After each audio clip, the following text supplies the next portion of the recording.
ओंकार स्वरूपा ओंकार स्वरूपा ओंकार स्वरूपा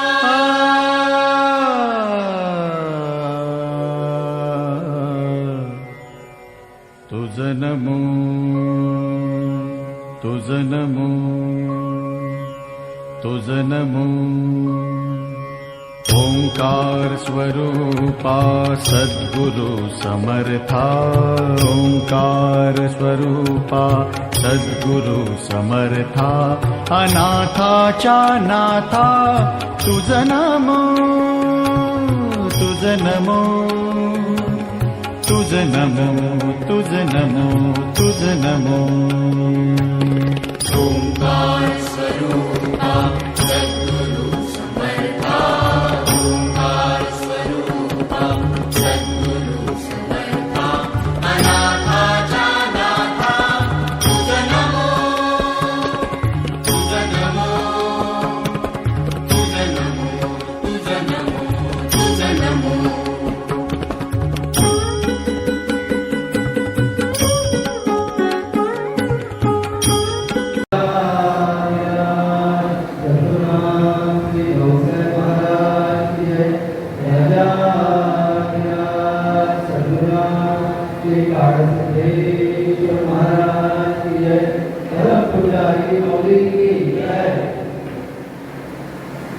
बाप्पाईला वंदन करून उपस्थित सर्व गुरुबंधू आणि भगिनींना नमस्कार. आणि आजच्या या सत्संग सोहळ्यामध्ये आपल्या सर्वांचं मनपूर्वक स्वागत. आज आपल्या गुरु परंपरेतील थोर संत श्री समर्थ सद्गुरू भाऊसाहेब महाराज यांची जयंती आहे. तसेच आज श्री समर्थ सद्गुरू रामदास स्वामींची देखील जयंती आहे. आणि आज श्री प्रभू श्री रामचंद्राचा सुद्धा जन्म झाला. अर्थात रामनवमी आज आहे. रात्रा तिहेरी संगम असलेला योग आपल्या सर्वांच्या भाग्यात अप्पाईच्या कृपेने आलाय. हा योग पुन्हा पुन्हा आपल्या आयुष्यात यावा म्हणून माझ्याबरोबर आपण सर्वांनी गाणं म्हणायचं आहे. पुन्हा पुन्हा हा दिवस यावा वाढदिवस भरुणायांचा पुन्हा पुन्हा हा दिवस यावा वाढदिवस भरुणायांचा तुम्ही असे सोबत राहा हीच आमची मनापासून इच्छा. वाढदिवसाच्या हार्दिक शुभेच्छा वाढदिवसाच्या हार्दिक शुभेच्छा स्वामी वाढदिवसाच्या हार्दिक शुभेच्छा वाढदिवसाच्या हार्दिक शुभेच्छा. हसण्याचा आणि गाण्याचा आनंदाने नाचण्याचा हसण्याचा आणि गाण्याचा आनंदाने नाचण्याचा अंगवाड दिवस आहे. रंगा पाऊस आणि पंखा वाढदिवसाच्या हार्दिक शुभेच्छा वाढदिवसाच्या हार्दिक शुभेच्छा स्वामी वाढदिवसाच्या हार्दिक शुभेच्छा वाढदिवसाच्या हार्दिक शुभेच्छा. सद्गुरू सिद्धरामेश्वर महाराज की जय. राजाधिराज सद्गुरू श्री भाऊसाहेब महाराज की जय. राजाधिराज सद्गुरू श्री काळसिद्धेश्वर महाराज की जय. परमपूज्य आई माऊली की जय.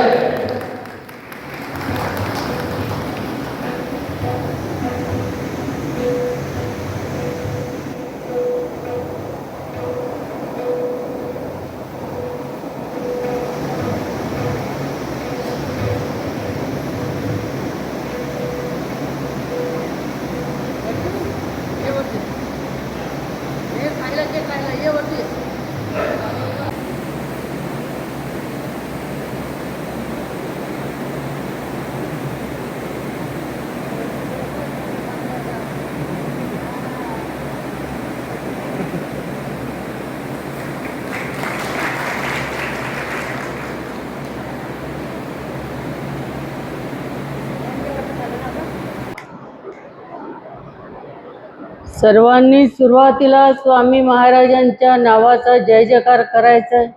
राजाधिराज सद्गुणा सिद्धरामेश्वर महाराज की जय. राजाधिराज सद्गुणा श्री भाऊसाहेब महाराज की जय. राजाधिराज सद्गुणा श्री काळसिद्धेश्वर महाराज की जय.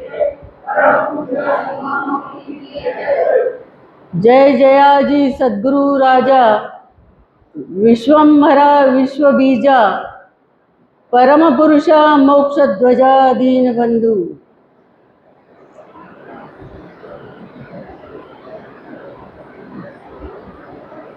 आजचा शुभ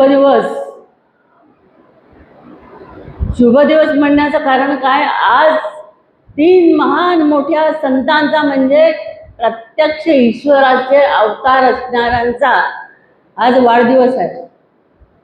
एक म्हणजे आपले परमश्रेष्ठ भाऊसाहेब महाराज, दुसरं म्हणजे श्री रामचंद्र प्रभू आणि तिसरं म्हणजे समर्थ रामदास स्वामी. आता त्यांच्याबद्दल सांगायचं म्हटलं तर समर्थ रामदास स्वामी म्हटलं, त्यांना समर्थ म्हटलेलं आहे. श्रेष्ठ, सर्वात श्रेष्ठ. आणि बघा आजच्या दिवशी तर खरं म्हणजे भरपूर गर्दी व्हायला पाहिजे होती. आम्हाला तर काही इथे रात्री काही नाही दिलं आणि इथे बसवलं तरी आम्ही आनंदाने बसू. आजचा दिवस कुठला आणि तुम्ही लोक घरी राहता. असो, तर आजचा जो दिवस आहे, आता आपण तिघांबद्दल बोललो आहोत आपण, तर पहिल्यांदा आपण या सर्वांना नमस्कार करून सगळ्यांचा जय जयकार करून सगळ्यांनी म्हणायचं आहे, बोला जय जयकार स्वामींचा. बोला जय जयकार स्वामींचा. स्वामी भाऊसाहेबांचा जय जयकार. स्वामी भाऊसाहेबांचा जय जयकार. बोला जय जयकार स्वामींचा. बोला जय जयकार स्वामींचा. स्वामी सिद्धरामांचा जय जयकार. स्वामी सिद्धरामांचा जय जयकार. बोला जय जयकार स्वामींचा. बोला जय जयकार स्वामींचा. स्वामी काळसिद्धांचा जय जयकार. स्वामी काळसिद्धांचा जय जयकार. बोला जय जयकार स्वामींचा. बोला जय जयकार स्वामींचा. स्वामी रामदास स्वामींचा जय जयकार. स्वामी रामदास स्वामींचा जय जयकार. बोला जय जयकार स्वामींचा. बोला जय जयकार स्वामींचा. स्वामी प्रभू रामचंद्रांचा जय जयकार. स्वामी प्रभू रामचंद्रांचा जय जयकार. बोला जय जयकार रामांचा. बोला जय जयकार रामांचा.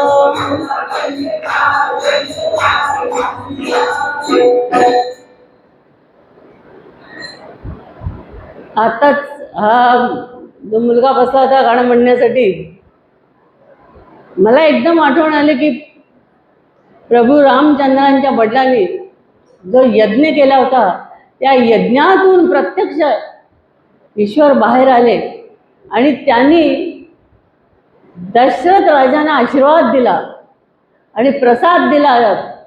दशरथा घे हे पायसदान. वास्तविक हे पायसदान म्हणजे जो प्रसाद दिलेला आहे त्याच्यातून ईश्वर प्रसन्न होऊन, ईश्वर म्हणजे विष्णूचाच ते अवतार आहेत प्रभू रामचंद्र, म्हणून ते जन्माला येऊन त्यांचं म्हणजे जन्म झालेला आहे त्या ठिकाणी त्या ईश्वराच्या प्रसादाने. म्हणजे ईश्वर प्रसाद कधी मिळतो? प्रसन्न झाल्यानंतर. म्हणून ते मी त्यांना म्हणायला सांगितलं. असो, तर या प्रभू रामचंद्राबद्दल आपल्याला सांगायचं झालं तर आपल्याला माहिती आहे सगळ्यांना की रामपुत्र दशरथाचा अनंत युगाचा आत्मा राम, म्हणजे दशरथ राजाचा मोठा पुत्र म्हणजे श्रीराम, आणि दुसरा जो राम यांना इथे या ठिकाणी सांगायचा अनंत युगाचा आत्मा राम. म्हणजे हे दशरथांचा पुत्र हे त्यांचं सगुण रूप आहे आणि निर्गुण रूप काय आहे? अनंत युगाचा आत्माराम. अनंत युगाचा म्हणजे पूर्वी होते, आता आहेत, नंतरही राहतील, त्यांना म्हटलेलं अनंत युगाचा. म्हणजे हे जे प्रभू रामचंद्र आहेत यांच्याबद्दल जर आपल्याला सांगायचं झालं तर रामाचा अर्थ काय आहे?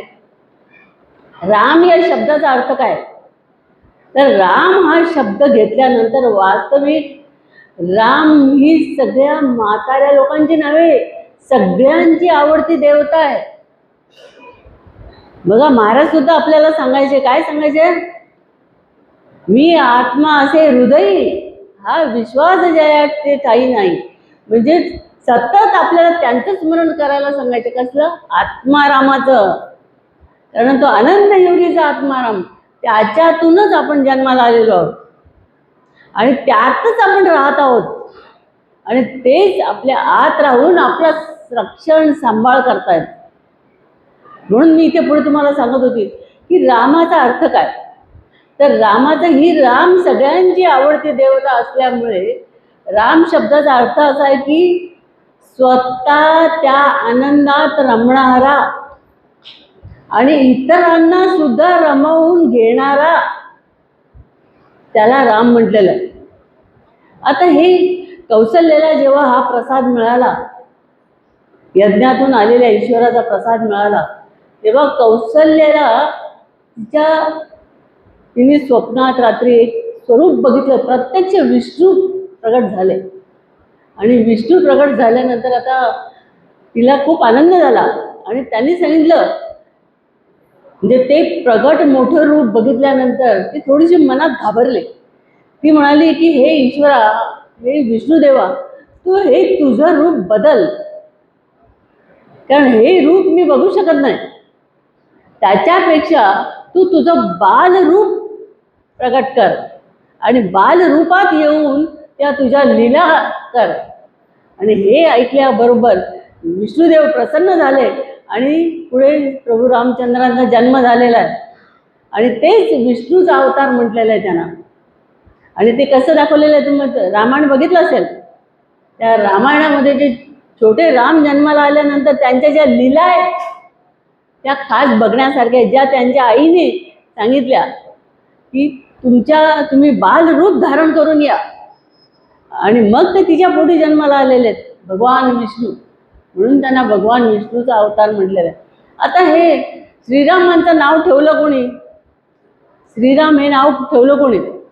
त्यांच्या घराण्याचे गुरु कोण होते? योगी वशिष्ठ. आणि हे वशिष्ठ हे त्यांच्या घराण्याचे गुरु होते, दशरथ राजाचे गुरु होते, गुरु सनी ते त्यांना मानायचे. आणि त्यांना तिथे बोलवलं गेलं आणि त्यांनी प्रत्यक्ष श्रीरामांचं नाव ठेवलेलं आहे. श्रीराम हे नाव ठेवलेलं आहे त्यांनी. आणि पुढे श्रीरामांच्या लीला आपण लहानपणी बघितल्या, मोठेपणी बघितल्या. पण जेव्हा राम मोठे व्हायला लागले तेव्हा विश्वामित्रांनी ठरवलं की आपल्याला यज्ञ करताना हे सगळे राक्षस लोक त्रास देत आहेत. कारण राक्षसांचं काम काय? त्रास देणं, अत्याचार करणं. आणि कुठलंही कार्य साधू संत किंवा ऋषीमुनी करत असतील त्याच्यात विघ्न निर्माण करायचं, हे राक्षसांचं काम. पूर्वी राक्षस होते, आता पण आहेत हं. विघ्न निर्माण करणारे म्हणजे तुमच्या परमार्थ मार्गामध्ये विघ्न निर्माण करणाऱ्यांना काय म्हणतात? साधू संत म्हणतात. ते मागच्या जन्मीचे ते पण राक्षसच आहेत. असो, तर इथे त्या विश्वामित्रांना वाटलं की हे जे आता विष्णूचा अवतार दशरथ राजाच्या पोटी जन्माला आलेला आहे, म्हणून ते त्यांच्याकडे गेले आणि त्यांना सांगितलं की राजा, मला तुमच्याकडे आज एक काम आहे. त्यांनी विचारलं काय काम आहे? पण तुम्ही मला मदत करणार का या कामात? त्यांनी सांगितलं नक्की करेन, पण काम सांगा काय आहे. ते म्हणाले आधी करणार की नाही ते सांगा. त्यांनी सांगितलं हो नक्की करणार. मग सांगा काय काम आहे. ते म्हणाले आम्ही यज्ञ करायला घेतलेला आहे आणि या यज्ञासाठी आम्हाला राम पाहिजे. रामाची आम्हाला अत्यंत आवश्यकता आहे, तर रामाला आम्हाला द्या, म्हणजे आमच्या ताब्यात द्या रामाला, आम्ही रामाकडून कार्य करून घेतो. तेव्हा प्रत्यक्ष राम खूप लहान होते आणि दशरथांचा पहिला पुत्र राम असल्यामुळे त्यांचं त्याच्यावर खूप प्रेम होतं. म्हणून ते म्हणाले नाही, राम तर खूप लहान आहे, तो राक्षसांना काय मारणार, तर रामाला मी देऊ शकत नाही. ते म्हणाले बघ तू तर आत्ता तयार झालास की मी काय मागाल ते द्यायला तयार आहे, तुम्हाला काय मदत पाहिजे ती मी द्यायला तयार आहे. आता तुम्ही माझ्या शब्दात अडकलेला आहात, तुम्ही आधीच हो म्हणून टाकलेलं आहे, त्यामुळे तुम्हाला आता रामाला मला द्यायलाच पाहिजे. त्यांनी त्यांना खूप समजवलं आणि सांगितलं की तुम्हाला रामाची जी लीला आहे ती कळणार नाही, रामाचं सामर्थ्य, रामाची शक्ती तुम्हाला कळणार नाही, ती फक्त साधू संतांना कळते. कारण साधू संतांना का कळते? साधू संत सुद्धा आपल्यासारखेच असाच देह धारण करून आलेले आहेत ना, मनुष्य जन्म. पण त्यांना का कळते? त्यांना त्रिकाल ज्ञानी म्हटलेलं आहे. त्रिकाल ज्ञानी म्हणजे वर्तमान भूत भविष्य तिन्ही काळाचं त्यांना ज्ञान असतं. म्हणून तेच लोक बरोबर ओळखू शकतात. जसं महाराजांनी आमच्या घरी आल्यानंतर आम्ही सगळे भावंड उभे राहिल्यानंतर माझा हात पकडला आणि सांगितलं की या मुलीला आम्हाला मठासाठी द्या. आमची आई म्हणाली ही घाबरट आहे, रडवी आहे. म्हणाले हिला आम्ही पक्की करतो पण हीच द्या. आई म्हणाली तिच्यापेक्षा दुसऱ्या हुशार आहेत त्यांना घेऊन जा. म्हणाले त्या हुशार गिशार असल्या तरी त्या लग्न गिग्न करणार आहेत, त्या आम्हाला नको, ही आमच्यासारखी होणार आहे. आता महाराजांचा असा हट्ट बघितल्यानंतर आईला हो म्हणावंच लागलं. कारण आई आमची फार आध्यात्मिक होती, पारमार्थिक होती. परमार्थाशिवाय काय बोलायचीच नाही. दिवसभर तिचं काही ना काय वाचन देवाचं चाललेलं असायचं. येईल ते लोक काय प्रश्न विचारायला ते सांगायची. तिला गुरूंच्या आज्ञेने सगळी विद्या थोडी अवगत होती. असो, गुरुकृपा असली काही होऊ शकतं. तसं त्यांनी जसं मला माझ्या आईवडिलांकडे मागून घेतलं त्यावेळेला मला कळलं की संत बरोबर त्या लोकांना कसं निवडतात. जसं राजहंस असतो, राजहंसाच्या पुढे पाणी आणि दूध जर मिक्स करून ठेवलं ना तुम्ही, तर बरोबर दूध प्राशन करतो, पाणी सोडून देतो. याला म्हणतात राजहंस. त्यालाच ते करता येतं बरोबर, बाकी पक्षांना करता येत नाही. तसं संतांना सुद्धा आम्हा या सर्वसामान्य माणसांमधून कोण आपल्याला योग्य आहे, कोण आपलं कार्य करणार आहे, याच्यासाठी ते बरोबर निवड करतात. आणि ते कसे करतात, काय करतात ते त्यांना माहिती. कारण ते संत म्हणजे काय, प्रत्यक्ष ईश्वराचा अवतार म्हटलेला आहे. धर्म संस्थापनेचे नर ना तरी प्रत्यक्ष ईश्वराचे अवतार झाले आहेत, पुढे होणार देणे ईश्वराचे म्हटलेले आहे. धर्मासाठी ज्यांचं आयुष्य आहे, धर्म स्थापना करणं, धर्म जिवंत ठेवणं, हे ज्यांचं काम आहे ते प्रत्यक्ष ईश्वराचा अवतार आहेत, झाले आहेत आणि पुढे पण होणार आहेत, कारण देणे ईश्वराचे. तसं त्यांनी पुष्कळ काय काय सांगितल्यानंतर विश्वामित्रांनी रामाला त्यांनी विश्वामित्रांच्या ताब्यात दिलं. आणि रामाला त्याच्या आधी रामाने आपल्या राज्यातून फेरफटका मारलेला होता आणि लोकांची परिस्थिती सगळी बघितलेली होती. बघा, मोठे संत जे असतात ना, आता हे राम तर छोटे होते, पण मोठे संत जे असतात ना, ते काय करतात, आधी या जगाचा पूर्ण अभ्यास करतात की या जगामध्ये कोणत्या प्रकारचे लोक आहेत.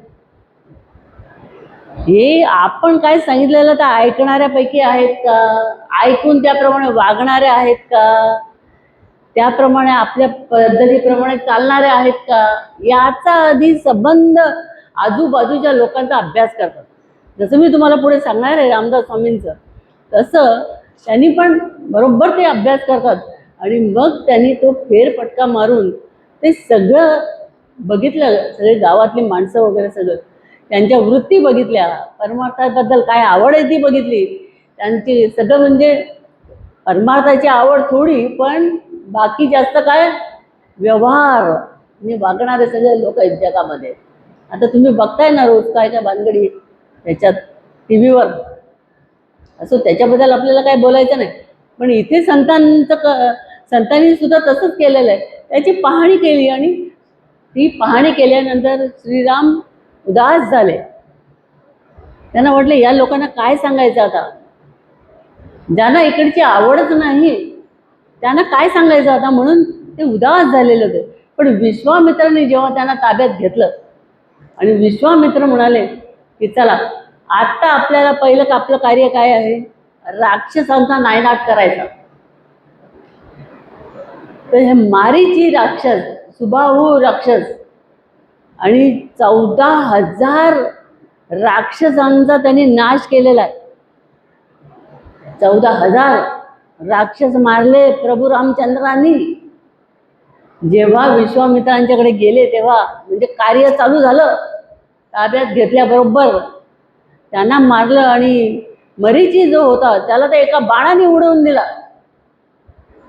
वालीचा म्हणजे हा रावण सुद्धा एक प्रकारचा राक्षसच होता, त्याचा भाऊ वाली त्यालाही मारलं आणि बिभीषणाला राज्यावर बसवलं.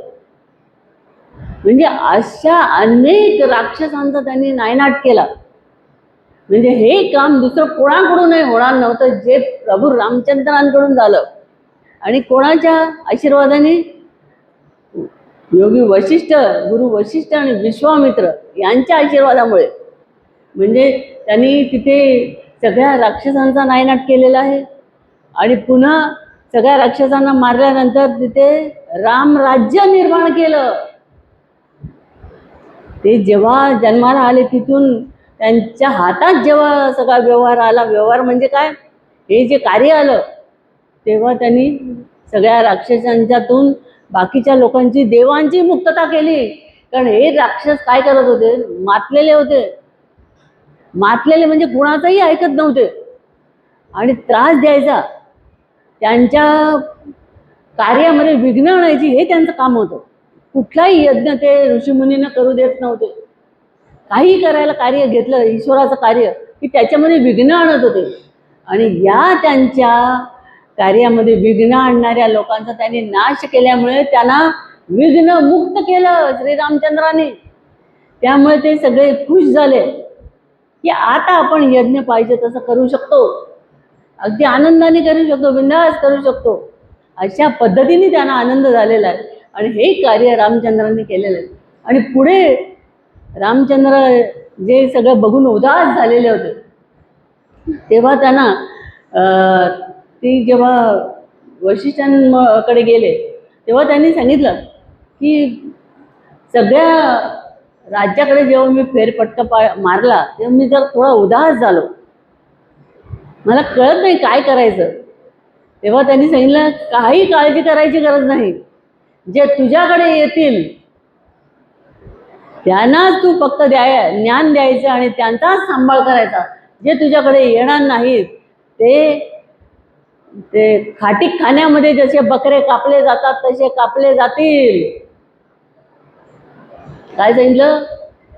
खाटीक खाण्यामध्ये गुरं जशी नेऊन कापली जातात तशी जे तुमच्याकडे येणार नाहीत, ईश्वरासाठी काय करणार नाहीत, म्हणजे ईश्वराला ओळखणार नाहीत आणि त्यांना प्राप्त करून घेणार नाहीत, त्यांची स्थिती काय होईल?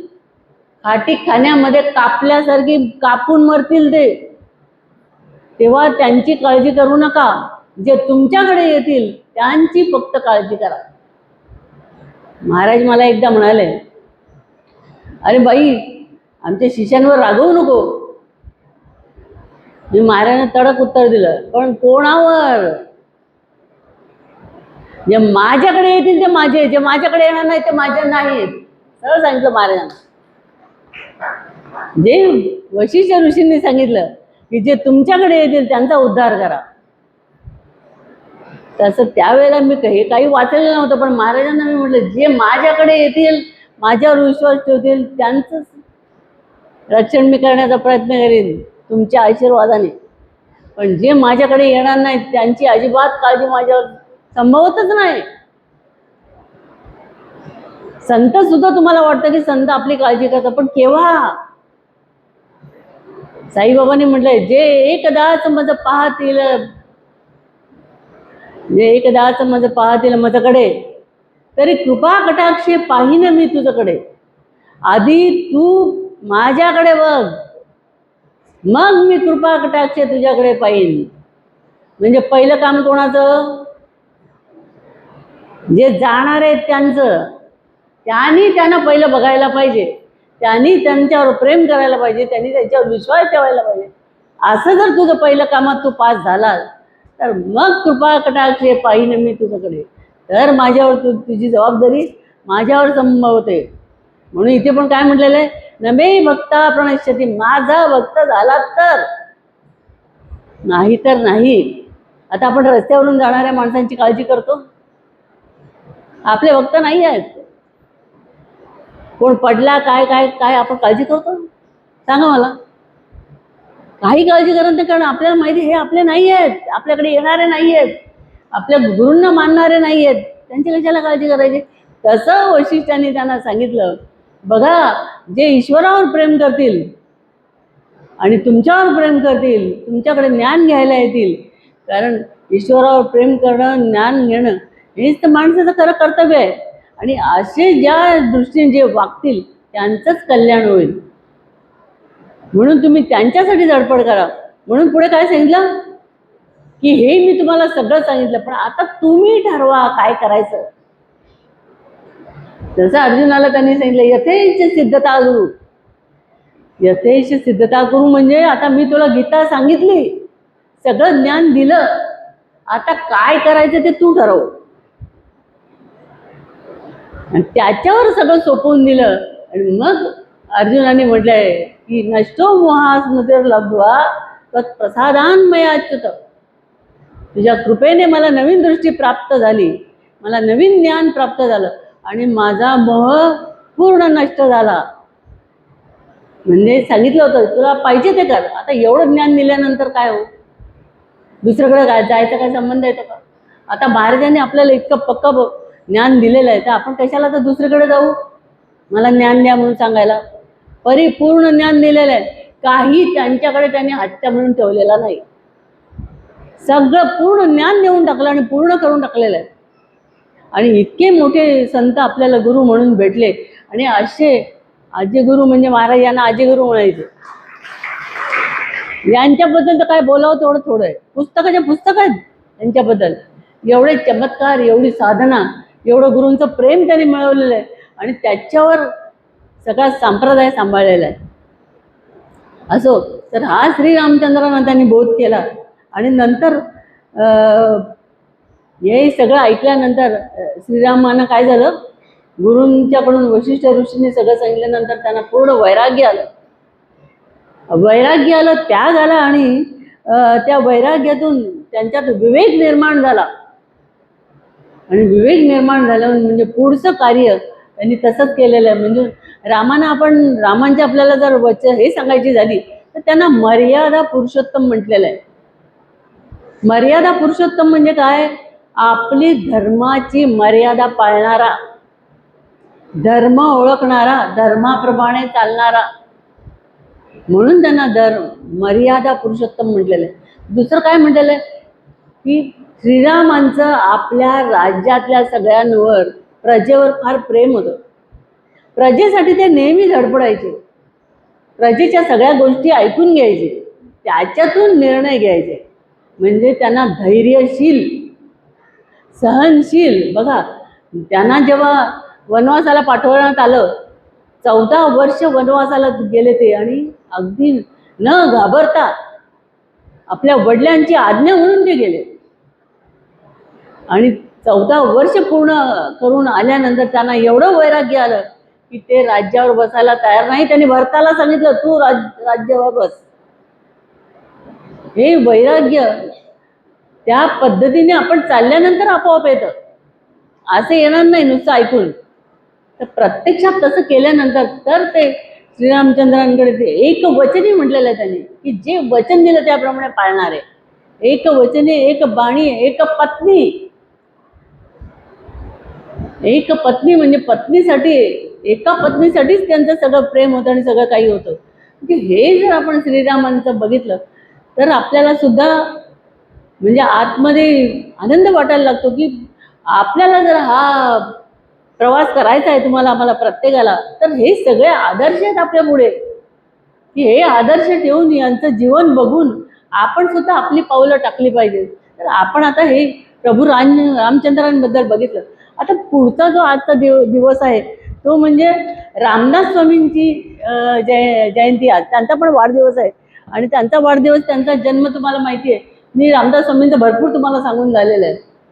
जामगावी झालेलं आहे. त्यांचं लहानपणी नाव नारायण होतं, त्यांचं आडनाव ठोसर होतं. आणि त्यांना लहानपणापासून काय होतं, लहानपणापासून त्यांना खेळकर वृत्ती होती त्यांची. ते आपल्या मुलांना तिथल्या जवळच्या गोळा करून खेळत बसायचे आणि त्यांना नंतर देवाच्या गोष्टी सांगायचे. पण असंच आईने त्यांना बघितलं लहानपणी आणि तिने सांगितलं, अरे तुझ्याबद्दल सगळे येऊन तक्रारी सांगतात आम्हाला, तू ह्याच्यात वेळ घालवण्यापेक्षा घरचे काहीतरी कामं बघ. तेव्हा त्यांनी ते एकदम मनावर घेतलं आणि ते जे निघून गेले घरामध्ये, तर घरात एक अडगळीची आणि अंधाराची खोली होती. त्या खोलीमध्ये जाऊन बसले ध्यानाला. आणि त्यांच्या आईने जेव्हा शोधाशोध केली की रामदास स्वामी नारायण कुठे आहे, नारायण कुठे हे कोणालाच सापडा नाही. त्यांनी सगळ्या हाका मारल्या, पण घरात शोधत आल्यानंतर बघितलं तर नारायण एका छोट्याशा ह्याच्यात बसलेले होते आणि तिथे ध्यान करत बसलेले होते. त्यांनी विचारलं, अरे नारायणा, तू काय करतोयस इथे? तेव्हा त्यांनी सांगितलं, आई मी संबंध विश्वाची चिंता करतोय.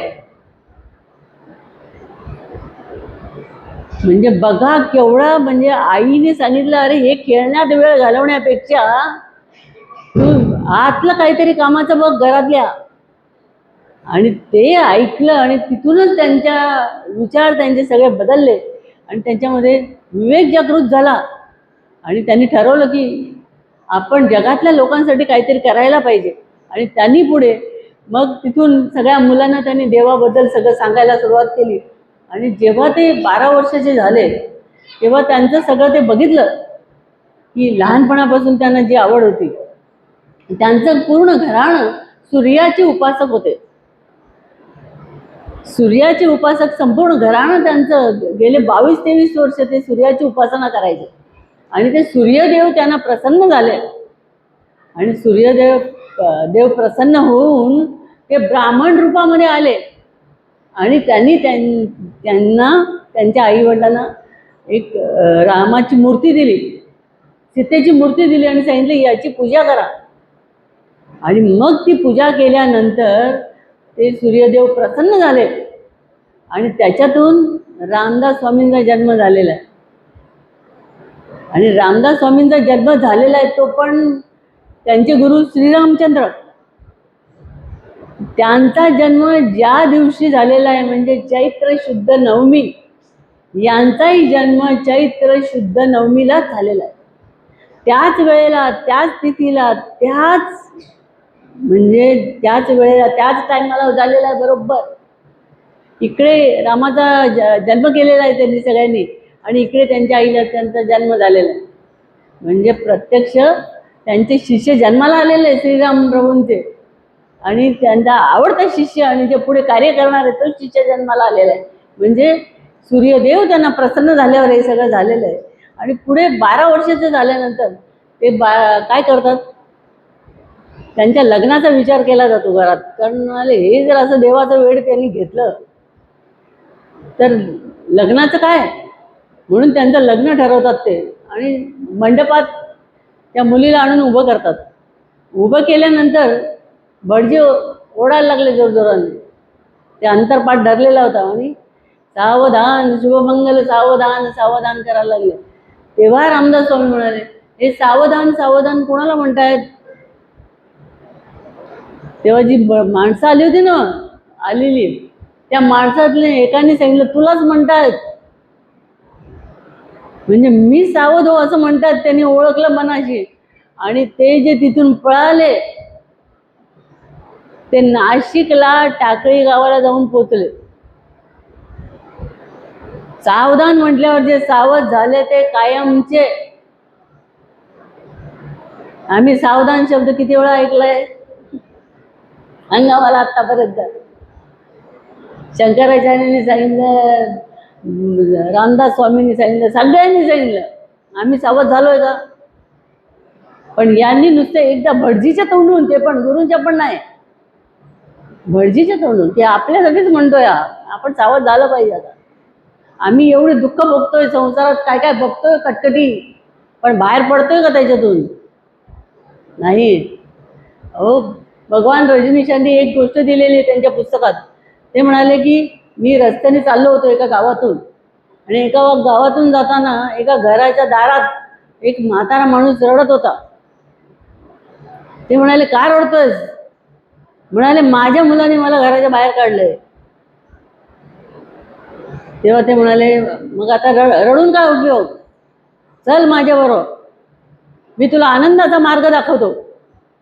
माझ्या मठात घेऊन जातो आणि तुला आनंदाचा मार्ग दाखवतो. या मार्गाला लागा आमच्या. तेव्हा त्यांनी सांगितलं, तुम्हाला माझ्या आणि मुलाच्या मध्ये चौधरीपणा करायला कोणी सांगितला? म्हणजे आमची भांडणं आम्ही बघून घेऊ, तुम्हाला हे मध्ये पडायला कोणी सांगितलं? म्हणजे बघा, संत त्यांना बाहेर काढायला बघतात, पण हे जातील तेव्हा ना. ही घरातली कामं घरात बसतात, पण संतांचा संघ कुठे असेल तर धावत जायला पाहिजे. बघा, याला किती काय अभंग बोलतो, याला कंटाळा आहे तुला, रात्रभर बोलशील, बघा तयार आहे. किती आवड लागते, सेवेची आवड लागते. तसं म्हणजे याच्यातून बाहेर पडायला आपण काही बघत नाही. म्हणजे इथे पुढे त्यांनी जवळजवळ 24 वर्षाच्या असताना त्यांनी काय केलं, भारतभर यात्रा केली. आणि भारतभर नुसती यात्रा म्हणजे काय बघत सुटले नाहीत, काय काय त्यांनी लोकांचा अभ्यास केला. किती लोकांना परमार्थ आवडतो, किती लोक व्यवहारी आहेत, किती लोक नास्तिक आहेत, किती लोक देवाला मानत नाहीत, किती लोक अत्याचारी आहेत, किती लोक भांडखोर आहेत. हे सगळा अभ्यास केला त्यांनी, आणि परिस्थिती अशी बघितली त्यांनी की ते हैराण झाले. आणि हैराण झाल्यानंतर बघा, संतांना हैराण करणारी जगात हे माणसं आहेत, लक्षात ठेवा. म्हणजे असे महाराजांसारखे संत आहेत ना, यांच्यासारखे, यांना हैराण करणारी माणसं जगात आहेत. म्हणजे एकदा रामदास स्वामी नदीच्या या पलीकडे, इकडे रामदास स्वामी होते आणि पलीकडे तुकाराम महाराज होते. मध्ये मोठी नदी होती. आता दोघांनी एकमेकांना बघितलं, दोघांनी एकमेकांना ओळखलं. रामदास स्वामींनी विचारलं त्यांना, कसं काय चाललंय परमार्थ, कसा चाललंय? ते म्हणाले, काय खूण केली, बोंबा बोंब परमार्थाच्या नावाने. कोणी सांगितलं? तुकाराम महाराजांनी सांगितलं. रामदास स्वामींनी विचारल्यावर, काही नाही, बोंबा बोंब. मग त्यांनी यांना विचारलं तुमचं कसं काय चाललंय, कुणीने विचारलं तुमचं काय, म्हणाले आमची पण बोंब बोंब. दोंगांनी तोंडावर हात मारला आणि खून करून सांगितले की आमची पण बोंब बोंब परमार्थाच्या नावाने. का तर हे जगातले लोक ऐकतील तेव्हा ना. ते तर समर्थाचा पुत्र मूर्ख जगी परी सामर्थ्य असे त्याच्या अंगी म्हटलेले आहेत. समर्थांच्या पुत्रांना जे मूर्ख म्हणतात ते बाकीच्यांना कोणाला ऐकणार आहेत का. म्हणजे ते त्यांनी सगळा तो अभ्यास केला की यातले आपण काही यांच्यावर उद्या नवीन काही यांचा उपयोग करून घ्यायला जर निघालो तर तरुण पिढी जी आहे, आता तरुण पिढी म्हटल्यानंतर रामदास स्वामींनी ओळखलं की जे मोठे झाले त्यांचं सोडा, पण जी तरुण पिढी आहे आणि जी आता नुसती इकडे तिकडे फिरते, ज्यांना ईश्वराबद्दल काही नाही, आवड नाही, काही नाही, काही नाही, काही नाही, प्रेम नाही, त्यांना तरी आपण एकत्र आणूया आणि त्यांचा उपयोग करून आपल्यासाठी, म्हणजे आपल्याला जे कार्य करायचं त्याच्यासाठी आपल्याला ही तरुण पिढी बरी आहे. म्हणून बघा तुम्ही, महाराजांनी सुद्धा ओळखले की शोभाला आपण जर हे कार्य करून घ्यायचं असेल आपल्याला तिच्याकडून, तर आपल्याला ही अशी पोरं द्यायला पाहिजेत आधी तिला. कारण हे कार्य करायला तरुण पिढी लागते, म्हाताऱ्या लोक नाही लागत. तरुण मुलांचं काम आहे ते. कारण हे सगळं कार्य करायला, सेवा करायला सगळी तरुण पिढी पाहिजे. म्हणून पहिली ती व्यवस्था करून दिली. महाराज मला म्हणाले की अरे तू काय एका मुलाची आई होते, तुला भरपूर मुलं देतो, आई आई आई आई आई आई. म्हणजे ही व्यवस्था कोणी दिली का, मी केली. मला तर हे काही करायचं नव्हतं. मी महाराज सांगितलं माझी पात्रता नाही, मला हे काही सांगू नका, मी फक्त तुमची सेवा छान करणार, त्याच्यात काही कमी जास्त झालं तर मला बोलायचं, पण बाकी मला उपाधी लावू नका, असं मी महाराजांना सांगितलं. तर महाराज म्हणाले तुझा बाबा करेल. जसं विवेकानंदांना पण त्यांच्या गुरूंनी सांगितलं, रामकृष्णांनी, की हे कार्य तुला करायचं आहे, माझ्या शिष्यांना सांभाळायचं आहे, त्यांना पुढे न्यायचं आहे. ते म्हणाले हे माझ्याकडून होणार नाही, मला नका सांगू, हे दुसरा कोणतरी शोधा. ते म्हणाले नरेंद्र तू नाही केलं तर तुझी हाडं करतील. बघा असं ते रामकृष्णांना बोलले विवेकानंद. तसं मी जेव्हा महाराजांना उत्तर दिलं, महाराज मला म्हणाले तुझा बाबा करेल. म्हणजे संतांना हे कार्य करून घेण्यासाठी त्यांना आधी पहिली व्यवस्था करून द्यावी लागते त्यांची. आता मला सांगा, आम्ही मठ सोडल्यानंतर आपली व्यवस्था ही महाराजांनी नाही केली तर कोण केली. आता एवढी चांगली मुलं करून दिली तुम्हाला, प्रत्येक वेळेला नवीन नवीन डेकोरेशन ही मुलं दाखवतात. टाळ्या वाजवल की नाही त्यांच्या नावाने. हा, हे सगळं कशासाठी करतात ते, तुम्हाला आनंद व्हावा. त्यांना तर आनंद आहेच, पण त्याच्या डबल आनंद बघणाऱ्याला होतो. आणि तुम्हाला आनंद व्हावा इतक्या लांबून तुम्ही येता, म्हणून तुमचा आनंदात भर टाकतायत ते. आणि दुसरं म्हणजे इथे ऐकल्यानंतर आईंचं जेवण पण यांना मिळावं, भूक लागून खातील आमच्याकडे म्हणून जेवणाची व्यवस्था करतात. हे सगळं कार्य गुरूंचं आहे, लक्षात ठेवा. ह्याच्यात आपलं काही नाही, कारण आपल्याकडून त्यांना कार्य करून घ्यायचं म्हटल्यानंतर. आणि लक्षात ठेवा, पहिलं महत्वाचं मी या मुलांना सांगते, बघा आपली सेवा व्यवस्थित चालू आहे याचा अर्थ आपण सगळे महाराजांना आवडतो. आपली सेवा जर त्यांना आवडली नाही तर कुठल्या तरी कारणाने आपल्याला बाहेर सोडतील, बाहेर काढतील, साईडला टाकतील. तसं केलंय का, कार्यक्रम चालू आहेत ना व्यवस्थित, आणि ते पण आनंदाने चालू आहेत, याचं सगळं क्रेडिट महाराजांना आहे, स्वामींना आहे. कारण स्वामी ही सगळी व्यवस्था करतात. तसं रामदास स्वामींनी हे सगळं पुढे या लोकांचा उपयोग करून घेण्यासाठी त्यांनी मठ बांधले, शाळा बांधल्या, नंतर आखाडे बांधले की जिथे त्यांना व्यायाम करण्यासाठी. कारण शरीर माध्यम खलु धर्म साधनम, शरीर चांगलं पाहिजे आधी. शरीर नसेल तर परमार्थ करू शकणार नाही तुम्ही. शरीर व्यवस्थित पाहिजे, आणि हे शरीर व्यवस्थित असण्यासाठी व्यायाम पाहिजे, कारण सगळं त्याच्यात आलं. आणि हळूहळू मग परमार्थात प्रवेश करायचा त्यांचा. सगळं पहिल्या दिवशी डोस दिला तर चालेल तुम्हाला.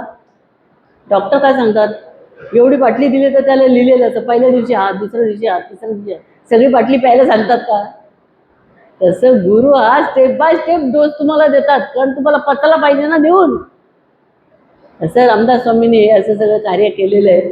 आणि पुढे रामदास स्वामींनी सगळं बघा, तुम्ही सगळं भारत यात्रा केल्यानंतर त्यांनी ठरवलं मनाशी, आणि त्यांना पुढे त्यांचे गुरु कोण?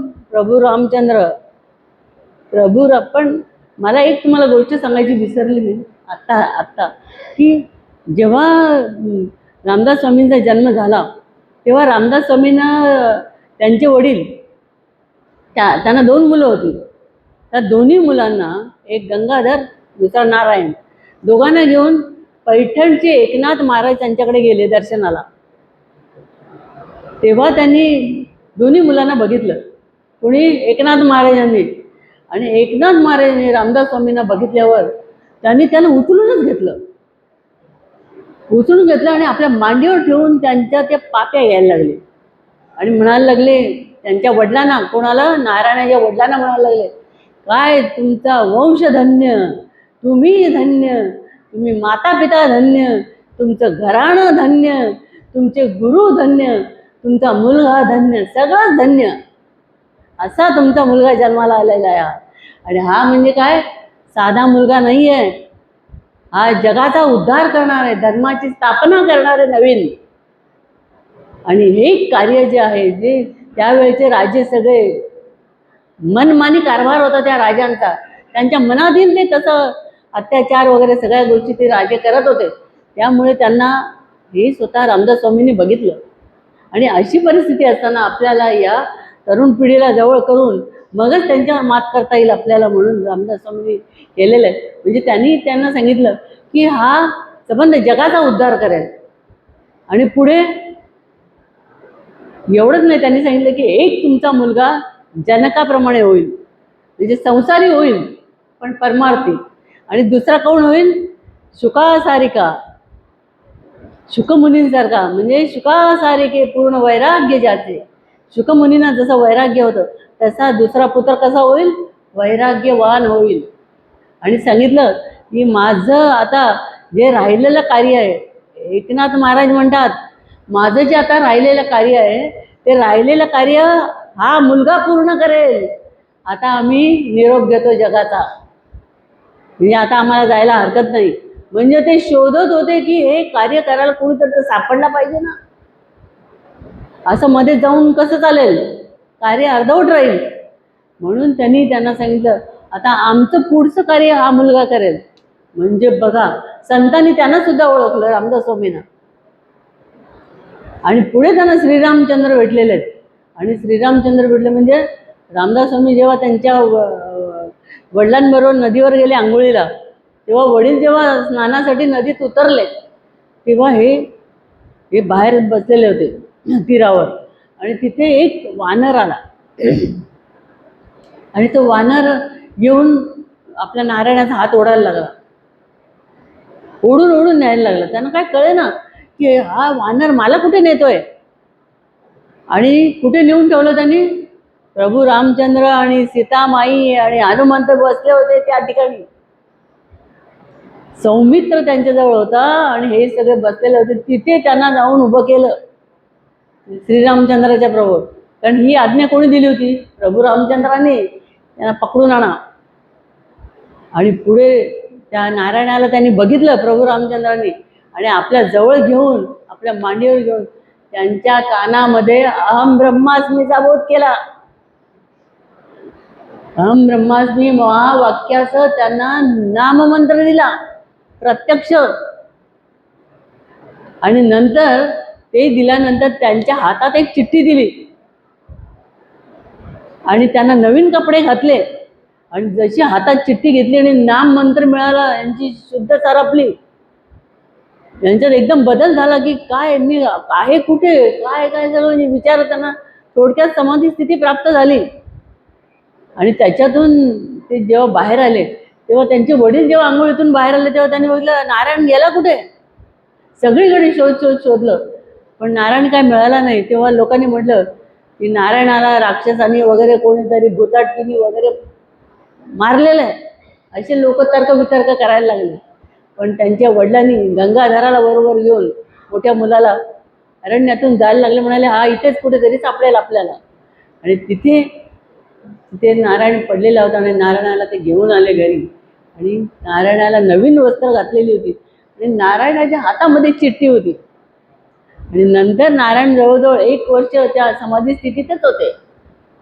नुसता नाम मंत्र कानात पडल्याबरोबर बघा, काना वचनाची भेटी, नुसतं नाम मंत्र कानात पडल्याबरोबर केवढा फरक झाला, कारण गुरुमुखातून होतं ते. म्हणून तसं त्यांनी घेऊन गेले. आणि पुढे रामचंद्राने त्यांना सांगितलं की, हनुमंताला सांगितलं की यांच्या घराण्याचा आणि यांच्या परंपरेचा तुम्ही सांभाळायचं आणि यांना सांभाळायचं. आधी कोणाला? नारायणाला. याला सगळ्या प्रकारे मदत करायची, सांभाळायचं. हनुमंताने सांगितल्यावर काय, आणि तिथून जितका त्यांनी प्रवास केलेला आहे तिथे सगळीकडे त्यांना हनुमंतांनी मदत केलेली आहे. प्रत्यक्ष पुन्हा त्यांना श्रीरामचंद्र नाशिकमध्ये भेटलेले आहेत. ते जे राम मंदिर आहे त्या ठिकाणी मंदिरात त्यांना ते भेटलेले आहेत. ते रामचंद्रांचंच मंदिर आहे, राम मंदिर. तिथेही त्यांना ते प्रत्यक्ष भेटलेले आहेत. त्यांना इव्हन एवढंच नाही तर त्यांनी जेव्हा बघितलं की ह्या लोकांना काय परमार्थ सांगायचा, हे तर ऐकायला पण तयार नाहीत, म्हणून त्यांनी एका डोहाजवळ ते गेले आणि त्यांनी ठरवलं की आपला आता जीव सोडून द्यायचा. आणि डोहात उडी मारली त्याने की आता स्वतःला संपवून टाकायचं. बस आता कळलं ना की मी आत्मा आहे, मला मंत्र पण मिळाला, मी आत्मा हे कळलं, मग आत्म्याशिवाय काहीच नाही, ज्ञान झालं, मग आता जगून काय उपयोग आहे. म्हणून त्यांनी डोहात उडी मारली. मारल्याबरोबर प्रभू रामचंद्रांनी त्यांना पकडलं आणि म्हणे तुम्ही हे काय करताय, आम्हाला तुमची गरज आहे, तुम्ही हे असं करायचं नाही, तुम्हाला जिवंत राहून तुम्ही प्रचार करायचा आहे, प्रसार करायचा आहे, धर्म लोकांना सांगायचा आहे, धर्माची स्थापना करायची आहे. आणि जे राजे लोकांचं काय चाललेलं होतं त्याचं सगळ्यांचं ते बदलायचं सगळं, तुम्हाला नवीन धर्म स्थापना करायची आहे तुम्हाला, आणि ते तुमचं कार्य आहे. हे कुठे उडी मारता इकडे. त्यांच्याकडून वधवून घेतलं, परत मी आता करणार नाही. म्हणजे बघा, उडी मारताना रामचंद्रांनी पकडलंय. म्हणजे लहानपणापासून जर एवढे अनुभव, तर पुढे काय विचारायचं मग. पुढे रामचंद्रांनी भरपूर अनुभव दिलेले आहेत त्यांना, आणि ते सांगायचं झालं तर आता वेळ पुरणार नाही तुम्हाला, इतके त्यांचे अनुभव आहेत. तुम्हाला सांगितले खूप, पण मी आता आज त्यांचं जयंती म्हटल्यानंतर आज त्यांचं थोडंसं कार्य आणि बालपण सांगायला पाहिजे आपल्याला. मग हे रामदास स्वामींबद्दल आपण पुढे रामदास स्वामींना शिवाजी भेटलेले आहेत. कारण शिवाजींचा जेव्हा जन्म झाला तेव्हा शिवाजी जसे मोठे झाले तेव्हा शिवाजींच्या कानावर रामदास स्वामींची कीर्ती पोचली. आणि त्यांना जेव्हा बघितलं तेव्हा शिवाजींना लगेच वाटलं की हे काही इतरांपेक्षा वेगळे आहेत.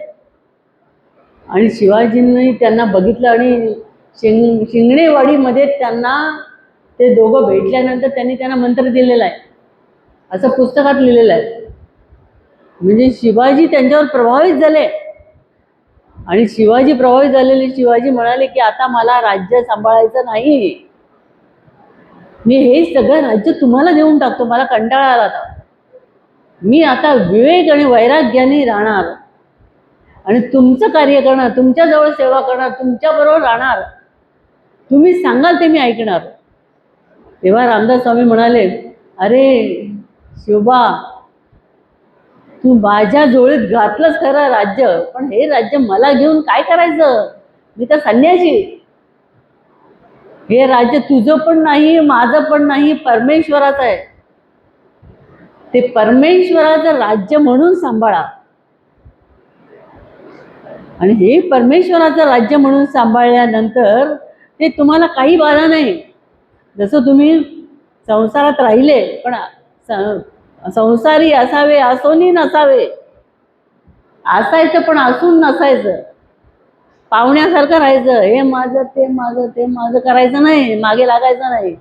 म्हणजे असोनी नसावे, राहायचं पण कमळाच्या पानाप्रमाणे म्हटलेलं आहे त्यांनी, ते चिखलात राहतं पण त्याच्यावर एक थेंबही पाण्याचा राहत नाही. तसं संतांनी सांगितलं संसारात कसं राहायचं. तसं इथे पण त्यांनी ही शिकवण दिलेली आहे त्यांना. आणि पुढे शिवाजी महाराजांना त्यांनी राज्य परत दिलं, त्यांचं म्हणून सांभाळा. आणि मग शिवाजी महाराजांनी त्यांची आज्ञा म्हणून ते राज्य पुढे सांभाळलेलं आहे. पण पुढे शिवाजी महाराजांनी त्यांच्या आधी ध्येय ठेवलेलं आहे. आणि शिवाजी महाराजांनी त्यांच्या सगळ्या जिथे जिथे त्यांचे मठ होते, त्या तिथे तिथे किल्ले होते, तिथल्या लोकांना सगळ्यांना सांगितलं की रामदास स्वामी माझे गुरु आहेत, समर्थ रामदास माझे गुरु आहेत, आणि ते कधी इथे जर आले तर त्यांची सगळी व्यवस्था तुम्ही करायची, खाण्यापिण्याची राहण्याची सगळी व्यवस्था करायची, ते जे मागतील ते त्यांना द्यायचं, ही आज्ञा सगळ्यांना दिली. म्हणजे बघा तुम्ही, एका आपल्या घरी आले तर आपण त्यांचं स्वागत करू शकतो, त्यांची इच्छा पूर्ण करू शकतो, पण घरी न येता बाहेर सुद्धा आल्यानंतर त्यांची कशी व्यवस्था करायची ही सगळी पुढची व्यवस्था त्यांनी त्या लोकांना सांगून ठेवलं. कशामुळे? प्रेम गुरूंचं इतके त्यांना ते आवडले होते आणि इतके ते प्रभावित झाले होते त्यांचं वैराग्य बघून, त्याग बघून. त्यागाने माणूस आकर्षित होतो, वैराग्य बघून आकर्षित होतो. हे असं तुमचे पैसे आणि बंगले बघून कोण आकर्षित होत नाही. वैराग्यवान साधू आपल्या महाराजांच्याकडे का आकर्षित व्हायचे? लोक आलेले लोक बसून जायचे तिथेच. बडे बडे लोक महाराजांचे लगेच त्यांचे शिष्य व्हायला तयार व्हायचे, केवळ त्यांचं वैराग्य. म्हणजे साधी राहणी, साधं बोलणं, साधं खाणं, आणि पुन्हा आतला निश्चय तो त्यांच्या प्रत्येक बोलण्यातून समजायचा आपल्याला किती निश्चय त्यांचा. काही नुकसान झालं लावून घ्यायचं नाही, देणारा तो आहे. त्यांनी केलेलं नुकसान तोच त्याच्यातून बाहेर काढेल, ते खात्री होती त्यांना. प्रसन्न करून घेतलेलं होतं देवाला. तसं इथे रामदास स्वामींना जेव्हा हे भेटले शिवाजी महाराजांनी जेव्हा देह ठेवला, तेव्हा मात्र रामदास स्वामी खूप कचले, असं पुस्तकात लिहिलेलं आहे. मग त्यांनी लगेच आवराआवरीची भाषा केली आणि ते उदास झाले की आमचा उजवा हातच गेला. एखादा जर आपल्याला असा चांगला भक्त मिळाला, चांगला शिष्य मिळाला, तर त्याच्याकडून कार्य करून घेण्यासाठी त्याचं जर कमी जास्त झालं तर असा धक्का बसतो माणसाला. तसं रामदास स्वामींना झालं. आणि तिने लिहिले त्या पुस्तकात की त्यांनी पुढे आवराआवरीची भाषा केली, त्यांनी पण पुढे ध्येय ठेवला. असो, तर हे रामदास स्वामींचं आपण सांगितलं. पण तिसरं जे आपल्याला सांगायचं महत्वाचं की आपले सगळ्यांचे आवडते भाऊसाहेब महाराज. या भाऊसाहेब महाराजांच्या बद्दल सांगायचं झालं तर भाऊसाहेब महाराज लहानपणापासून कोणाचे भक्त होते? मारुतीरायाचे भक्त होते. त्यांच्या घराच्या समोर मारुतीचं मंदिर होतं, तिथे जाऊन रोज पूजा करायचे, पाणी घालायचे मारुतीला, ते पंचा वगैरे नेसून सगळं. आणि मारुतीची सगळी स्तोत्र बित्र देवाची त्यांची तोंडी पाठ होती लहानपणी. आणि त्या मंदिरामध्ये साधूबुवा येऊन राहिलेले होते. त्यांनी या मुलाला बघितलं की हा मुलगा रोज येतो, इथे पाणी घालतो, पूजा करतो, आणि अगदी सगळी नुसती पाणी घालून जात नाही, सगळी स्तोत्र बित्र तोंडी पाठ आहे द्यायची, ती सगळी म्हणतो पूर्ण आणि मग घरी जातो. एक दिवस एक खंड नाही. ते त्यांच्यावर खूप प्रसन्न होतात आणि त्यांची वाट बघत असतात. आज आलेला नाही. जेव्हा ते येतात त्यांना बघतात आणि आत आल्याबरोबर त्यांचं ते झाल्यावर त्यांना नमस्कार घालतात भाऊसाहेब महाराजांना साधूबुवा. तेव्हा त्यांना वाटतं की अरे एवढे मोठे आहेत आणि माझ्या का नमस्कार करतात. पण त्यांच्या हातात तांब्या असतो आणि ते स्तोत्र म्हणत असतो, तेव्हा ते त्यांना काही बोलत नाही. नंतर ते त्यांना विचारतात, तुम्ही मला नमस्कार केला हे मला नाही आवडलं, हे असं मला नाही बरोबर वाटत. पण ते म्हणाले की तुझ्याकडून फार मोठं कार्य होणार आहे, शिष्यांचा उद्धार होणार आहे आणि तुझा संप्रदाय तू वाढवणार आहेस, पुढे गुरूंचं कार्य तू करणार आहेस. ज्ञान देण्याचं आणि मंत्र देण्याचं कार्य म्हणजे काय? पुनर्जन्म. आपला पहिला जन्म संपला, गुरूंकडून नाम दिलं, हा आपला दुसरा जन्म असतो. लक्षात ठेवा प्रत्येकाचा. तर पहिल्या जन्मात आपण नुसतं बाकीचाच गोळा करत बसलेला असतो, पण गुरूंनी नाम दिल्यानंतर तिथून खरी सुरुवात होते आपल्या अध्यात्माची. तसं त्यांना साधूबुवांनी आवडलेलं बघितलं आणि साधूबुवा ते म्हणाले मला मंत्र घ्यायचा आहे, आता मला गुरु पाहिजेत. तेव्हा ते म्हणाले की माझे गुरु आहेत गुरलिंग जंगम महाराज निंबर्गीचे, त्यांच्याकडे तुम्हाला घेऊन जातो.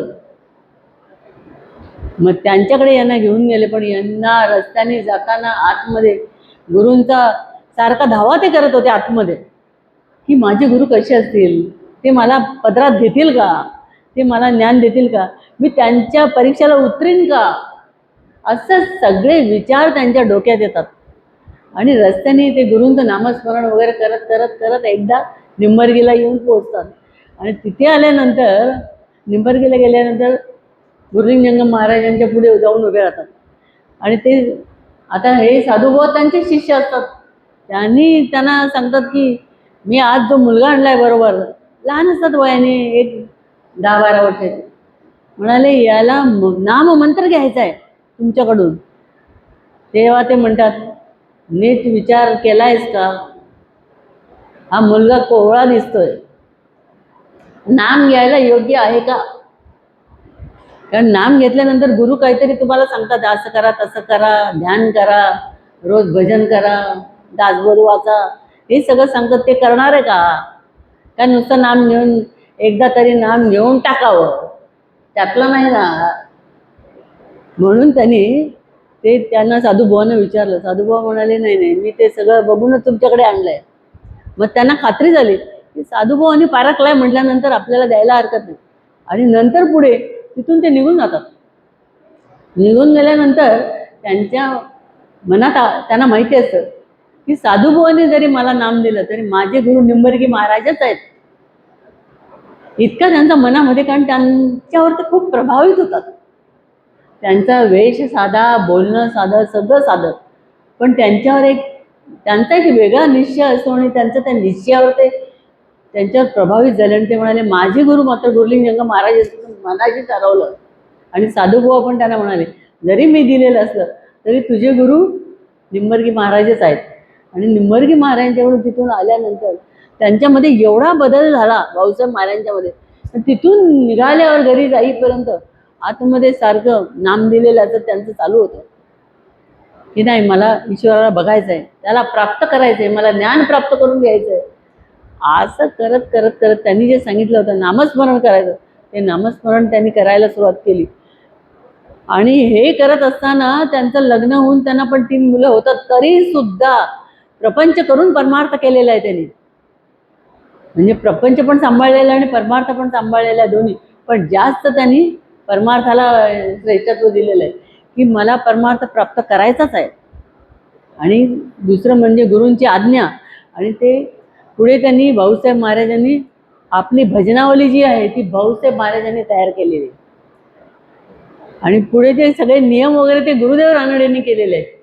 म्हणून पुढे गुरूंच्या सांगितल्याप्रमाणे ते तासन तास ध्यानाला बसायचे. त्यांना म्हणजे गुरूंची आज्ञा आणि गुरूंची आज्ञा ऐकलेली सद्गुरु वचन तोची वेदांत, सद्गुरु वचन तोची दादांत सप्रचित. आता त्यांना प्रचिती यायला सुरुवात झाली. कारण सद्गुरु वचनावर वेदांत सारखं ते ऐकलेलं असतं त्यांनी, ते त्यांना ती कृपा बघायला मिळते आणि त्याची प्रचिती येते. त्यामुळे त्यांचं ही नाम साधना वाढते, त्यांच्यामध्ये विवेक जागृत होतं, वैरागी यायला लागतं, हळूहळू सगळ्या गोष्टींचं वैरागी यायला लागतं. आणि जसं ते प्रत्येक शनिवारी गुरूंना भेटायला जायचे, तिथे गेल्यानंतर गुरु पण त्यांची वाट बघतच असतात अशा शिष्याची. आणि तिथे गेल्यानंतर त्यांच्या पादरक्षा म्हणजे चपला हातात घेऊन आपल्या कपड्याने पुसून सेवा करायची गुरूंची. आणि असा त्यांना गुरूंचा सहवास 27 वर्ष लाभलेला आहे. आणि पुढे गुरूंनी सांगितलेलं एकदा ते गुरूंच्या बरोबर एका गावाला जातात आणि यांना ते घेऊन जातात बरोबर निंबर्गी महाराज. आणि तिथे गेल्यावर त्यांना जाताना सांगतात एक दासबोधाचं पान घेऊन बरोबर चल. एक पान, इथे कशी पानं यांनी जोडलेत तसं एक पान घेऊन बरोबर त्याच्या गावाला जातात. तिथे गेल्यानंतर हे भाऊसाहेब महाराज ते वाचतात ते पान, म्हणजे एक समास असतो तो वाचल्यानंतर गुरुलिंग महाराज 4 ठिकाणी 4 वेगवेगळे विवेचन करतात एकाच समासाचं. ह्यांच्या घरी गेलो तिथे वेगळं, त्यांच्या घरी गेलो वेगळं, समास एकच पण 4 ठिकाणी वेगवेगळं विवेचन त्यांचं ते ऐकतात, पाहतात. आणि त्यांना मोठं आश्चर्य वाटतं की समास तर एकच आहे, म्हणजे एका समासातलं सांगितलं की आणि काय 4 सांगणे, कसं वेगवेगळे सांगतात आणि पुन्हा त्याच्याबद्दल अर्थ तोच आहे. म्हणून त्यांना ते राहत नाही. ते शेवटी गुरुलिंग महाराजांना म्हणतात की महाराज, जाताना तुम्ही आपल्याबरोबर एकच पान घेतलं होतं, म्हणजे एकच समास होता, पण तुम्ही एका समासावर 4 ठिकाणी वेगवेगळं विवेचन कसं केलं? मी फार तुमच्यावर भारावलोय. मला हे चकित झालो मी की मला हे कळत नाही, हे असं कसं? तेव्हा ते म्हणाले, वा वा वा, फार छान ऐकलंयस तू छान ऐकलंयस म्हणायचं. म्हणजे ऐकल्याशिवाय कळेल का? आता तुमचं लक्ष जर माझ्याकडे असेल तरच मी काय बोलते ते कळेल ना. नाही तर तुम्ही डोळे माझ्याकडे, कान माझ्याकडे आणि एक चक्कर घरी मारली तर मला कळणार आहे? कळतं, लक्षात ठेवा. तर तसं त्यांनी सांगितलं की छान ऐकलंयस तू, ते हे कसं शक्य आहे? तेव्हा त्यांनी सांगितलं, बघ, आज माझ्यावरची घोंगडी मी तुझ्यावर झटकतो बघ. आणि उठले आणि आपल्या अंगावर जी घोंगडी होती ती घोंगडी त्यांच्या अंगावर झटकली म्हणजे काय, घाण टाकली नाही घोंगडीची. त्यांना ते शक्ती दिली आणि सांगितलं, तुला मी आज ही सगळी शक्ती देतो आणि तुला हे पुढे सगळं चालवायचंय. त्याच्यासाठी शक्ती आवश्यक असते. आम्ही किती ओरडायचं म्हटलं तरी जमणार नाही, त्यांची कृपा पाहिजे. सद्गुरु कृपा त्याची केली, जेणे बुद्धी प्रकाशली, त्यांच्या कृपेने बुद्धी प्रकाशित होते. म्हणून ती त्यांच्याकडूनच कृपा व्हायला लागते. आपण किती उड्या मारल्या काही उपयोग होत नाही, लक्षात ठेवा. मला आधी माणसं बघितल्यावर भीती वाटायची आणि महाराज म्हणाले प्रवचन कर. मी म्हटलं मला जमणार नाही, केवढा मॉब. मला तर बघून म्हटलं विवेकानंदांची गावरगुंडी उडाली, तू माझी काय? महाराज म्हणाले, तू करणार का नाही आजच मला सांग, नाही तर दारुड्याबरोबर तुझं लग्न लावून टाकतो. बापरे, मी अशी धडकी घेतली. म्हणजे बाबा यांचे शब्द खरा व्हायचा नाही, ते गळ्यात पडायचं. म्हणून मी म्हटलं नाही उद्या करते. म्हणाले उद्या पौर्णिमा आहे, कर मग. आणि मी ती धडकी घेतली आणि दुसऱ्या दिवशी प्रवचन केलं. म्हणाले तू 10 ओळीचं कर, जास्त काय नको पाठ करू, पहिला दिवस आहे. आणि माझे शिष्य तुला कोणी असणार नाही, मी चांगला नवीन पोपट आहे, तू ती काळजी करू नको, बस तू. आणि मला म्हणाले ते सगळं प्रवचन लिहून घे हातात, आणि नाही आठवलं तर कागद धरून वाच. आणि तुम्हाला सांगते, महाराजांच्या जी आज्ञा होती त्याच्यामध्ये एवढी पावर होती की मी कार्यक्रमाला बसले पौर्णिमेला आणि महाराज येते आणि मी येते. महाराज मला म्हणा, ए बाई चल, तुझा नंबर आहे आता. आणि मी बसले, माझ्या पाठीवर जी महाराजांनी थाप मारली, मान राजाधिराज, म्हणजे राजाधिराज मी म्हटलं. आणि माझ्याजवळ जे मी पहिलं प्रवचन केलं ते होतं, आपुला तो एक देव करून घ्यावा, तेने विण जीवा सुख नो एक. हे मी लिहून काढलं होतं 8 पानाचं. आणि ते 8 पानाचं प्रवचन मी तोंडी पाठ म्हणून दाखवलं. महाराजांनी एवढी शाबासकी दिली मला, अरे तू काल घाबरत होतीस, 8 पानं बोललीस, थांबायला तयार नाही, पाणी प्यायला तयार नाही. बघा गुरुकृपेचा महिमा काय असतो सांगते तुम्हाला. गुरु आज्ञा म्हणजे काय? सद्गुरु वचन तोची वेदांत ते ह्याच्यासाठी म्हटलेलं आहे. आणि मला म्हणाले की बघ, आलं ना तुला करायला, आता पुढच्या वेळेला जोरात करशील आणखी. नंतर काय झालं, महाराज एक दिवस आजारी पडले. म्हणाले मी येणार ना स्टेजवर. म्हणलं मग मी पण नाही जाणार, कारण मला तुम्ही लागता शेजारी, आणि तुम्ही थाप मारल्यावर मगच माझ्या तोंडातून सगळं येतं, तुम्ही पाहिजे. ते म्हणाले मी येणार नाही, पण तू जायचं, मी आतून ऐकतो, तू जा. नाही, तुम्ही पाहिजे, मी नाही जाणार. जाते का नाही असं केलं मला, आणि ढक्कललं चक्क मला. आणि म्हणाले काय घाबरू नको, राजाधिराज बोल फक्त. राजाधिराज बोलल्यावर जी गाडी चालू झाली तुम्हाला सांगू, आज जशी चालू झाली त्याच्या अनेक पटीने त्यावेळेला चालू झाली होती. राजाधिराज शब्द म्हणजे गुरूंचं नाव घेतल्याबरोबर काय शब्दामध्ये ताकद आहे सांगा. काय सांगावं तुम्हाला. आज मला असाच प्रश्न पडलाय की जे रामदास स्वामींचं झालं तसं त्या टाईपचंच भाऊचं महाराजांसारखं माझं झालेलं आहे. म्हणजे महाराजांनी इतकं माझ्याकडून प्रवचनाने पुढे पुढे मला म्हणायला लागले की तू जा आता कार्यक्रमाला सावंतवाडीला. म्हटलं तुमचं कोण करणार, माझी नको काळजी करू, तू जा, माझी तुला आठवण पण येणार नाही. मला म्हणाले आणि खरं सांगते तुम्हाला, तिथे एवढी माझ्यापुढे माणसं येऊन बसली, प्रत्येक जण काही ना काही बोलतो, प्रत्येक दिवसभर मला महाराजांची आठवणच नाही.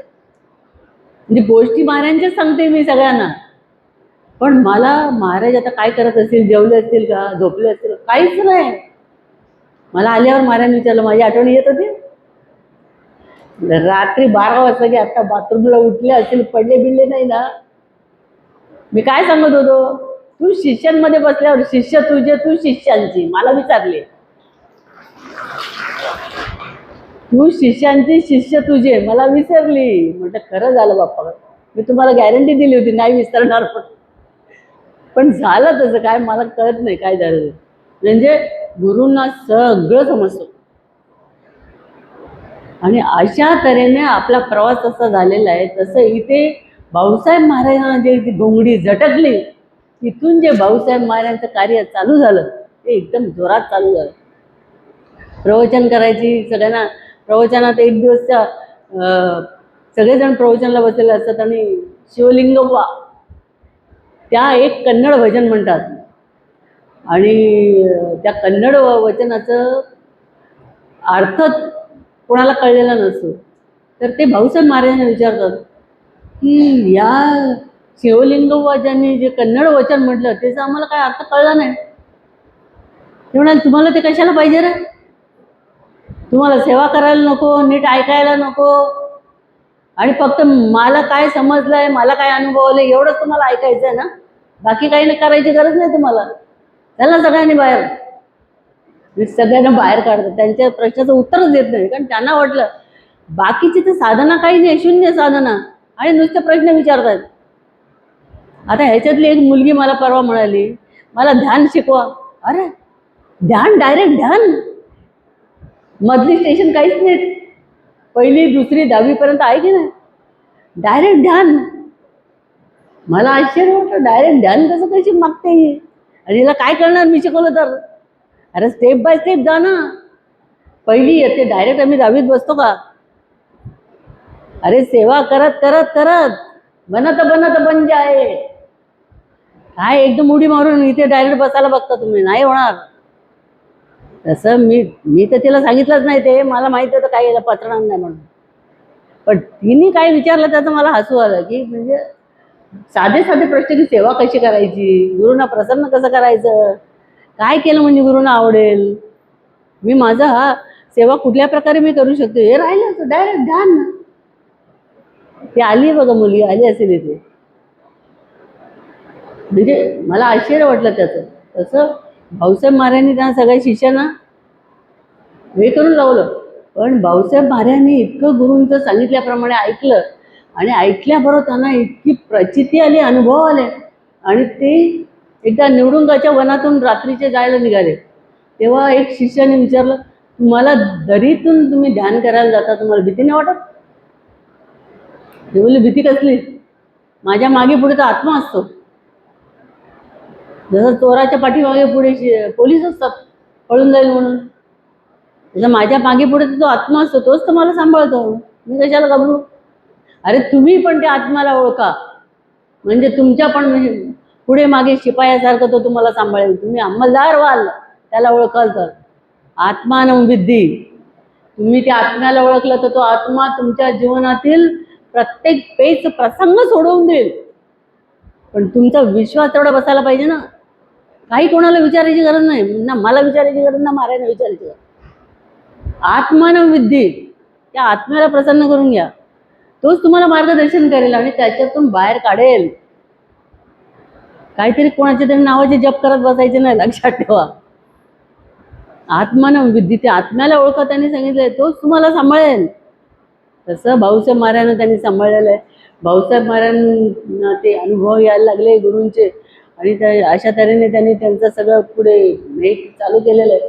आणि भाऊसाहेब महाराजांचे जे शिष्य पण त्यांना किती चांगले चांगले भेटले बघा. ते तर स्वतः चांगले, त्यांना शिष्य पण चांगले भेटले. कोणतरी त्यांचे शिष्य, गुरुदेव रानडे नाही, दुसरे कोण, अंबुराव महाराज. ते अंबुराव महाराज त्यांना भेटले, गुरुदेव रानडे भेटले, एवढे सुशिक्षित शिष्य भेटले. आणि गुरुदेव रानडे यांनी पण त्यांच्या ते त्यांच्यावर खूप प्रेम करायचे, पण ते त्यांना वाटायचं हे माझ्यावर काय एवढे प्रेम करतायत. तेव्हा त्यांनी स्वतः एक दिवस सांगितलं की हे माझ्यावर एवढं प्रेम करायचे की लोक लाजेस्तव मी यांच्यावर प्रेम करायला लागलो.